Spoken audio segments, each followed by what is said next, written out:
أعوذ بالله من الشيطان الرجيم بسم الله الرحمن الرحيم الحمد لله رب العالمين والصلاة والسلام على أشرف الأنبياء والمرسلين سيدنا ومولانا وحبيبنا محمد صلى الله تعالى عليه وسلم وعلى آله وأصحابه وكل من اتبعه بإحسان إلى يوم الدين. La falënderimet më kuptim plota qofshin për Allahun, Zotin e botrave, krijuesin e gjithësisë, ndërsa përshëndetjet më të përzemërta dhe më të përshpirtshme qofshin për më të mirin e njerëzisë Muhammed Mustafa sallallahu ta'ala alaihi wasallam, mbi familjen e tij të ndershme, mbi shokët e tij besnik dhe mbi gjithë ata dhe ato që e pasojnë rrugën e tij deri në ditën e fundit. Të nderuar besimtar dhe besimtare të nderuara. Jemi në këtë muaj të bekuar, në muajin e Ramazanit, ku ju kemi përgjigjur thirrjes së Allahut të lartësuar, ku Allahu i lartëmadhëruar thot: Bismillahirrahmanirrahim, ya ayyuhalladhina amanu kutiba alaykumus siyamu kama kutiba alal ladhina min qablikum la'allakum tattaqun. Sadaqallahu alazim. Allahu i lartëmadhëruar u drejtohet besimtarëve në përgjithësi dhe ju thot: o ju të cilët keni besuar, u është bërë obligim muaji i agjerimit, ashtu siç ju ishte bërë të tjerëve përpara jush, në mënyrë që të bëheni të devotshëm. Por kjo thirrje e sinqertë a kufizohet vetëm në anën formale apo duhet trajtuar në brendit më të thella të saja, apo ka nivele dhe kategori të cilat besimtarët rëndomt i harrojnë ato nivele, atëherë do të shohim dhe do të prekim temën më të ndjeshme të shoqërisë që pak nga ne janë vënë mendjen asaj. Ajo është ndjeshmëria ndaj familjes apo kujdesi ndaj familjes, sidomos përgjatë këtij muaji të bekuar. Shohim në ajetin prej Kuranor ku Allah i lartëmadhëruar thot: Bismillahirrahmanirrahim, kul in kuntum tuhibbuna Allaha fattabi'uni yuhibbukumullah. Sadaqallahu alazim.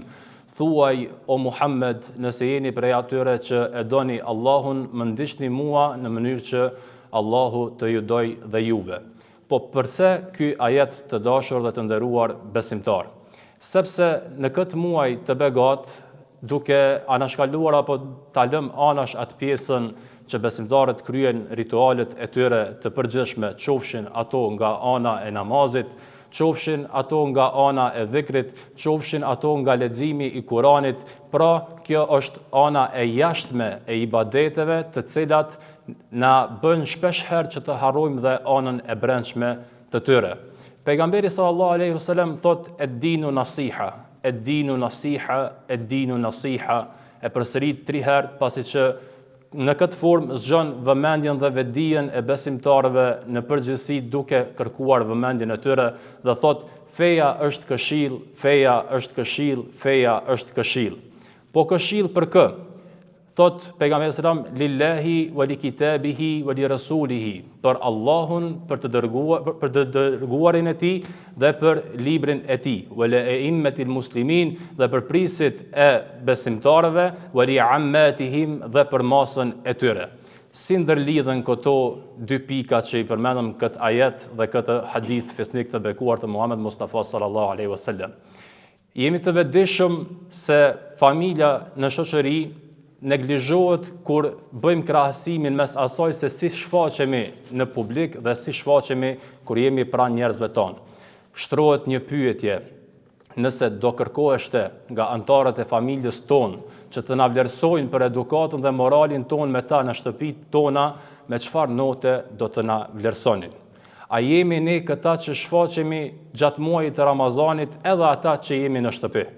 Apo kjo fetaria jon mbetet thjesht një fasad e cila me kohën rënohet pas 30 dite adhurime dhe duke ju përkushtuar këtij muaji të shenjtë? Buzëqeshja është ibadet familjar e cila mungon shumë në mesin e besimtarëve. Duke u nisur që nga vetja e deri tek njeriu më i thjesht i mundshëm, kjo cilësi na mungon shumë. Por i dërguari i Allahut Muhammed Mustafa sallallahu ta'ala alaihi wasallam ishte ndër njerëzit më të buzëqeshur që ka parë rruzulli toksor. Thot pejgamberi alayhi salatu wasalam: "Et-tabassum fi wajhi akhik sadaqa." Të buzëqeshësh në fytyrën e vëllait tënd është lëmosh, pra sadak. Po çfarë do të thoshte Muhammed Mustafaja sallallahu alaihi wasallam po të na shihte neve nevrik apo të mërzitur në mesin e familjarëve tonë? Çfarë do të thoshte ai nëse do na shihte se si sillemi me nënat tona, se si sillemi me motrat tona, se si sillemi me fëmijët tonë, se si sillemi me miqt tonë? Unë besoj dhe mendoj se Muhammed Mustafaja sallallahu alaihi wasallam do të ndjehej i mërzitur nga këto sjellje tona, kur ne dimi se atij i është drejtuar Allahu xhalla xhelaluhu ku thot wa innaka la'ala khuluqin azim, dhe me të vërtetë o Muhammed je në një shkollë të lartë morali. Morali ynë a shfaqet vetëm në namazet ditore, a shfaqet vetëm në taravijat tona, a shfaqet vetëm në për ibadetet në përgjithësi, apo duhet të jetë një cilësi e cila e zgjon vetdijen e besimtarit duke u nisur nga pika më e thjeshtë deri te pika më kulminante e devotshmërisë për të cilin agjerimi e ka atë synim, e ka atë qëllim. Ndër pika tjera që shohim në mesin ton është edhe kritika e vazhdueshme që i ja bëjmë antarëve të familjes. Rëndomt nuk po e fokusojmë temën vetëm tek ndonjëra gjini, po i drejtohemi të gjithë vëllezërve tonë dhe motrave tona në dy anët. Ana e burrave, ana e meshkujve besimtar dhe ana e motrave tona besimtare. Tani, përgjithësia është përgjithësi. Ramazani me të vërtet kërkon një përgatitje të veçantë shpirtërore, por edhe fizike, sepse një gjë e tillë na mundson që ta kryejmë me përpikmëri këtë ibadet.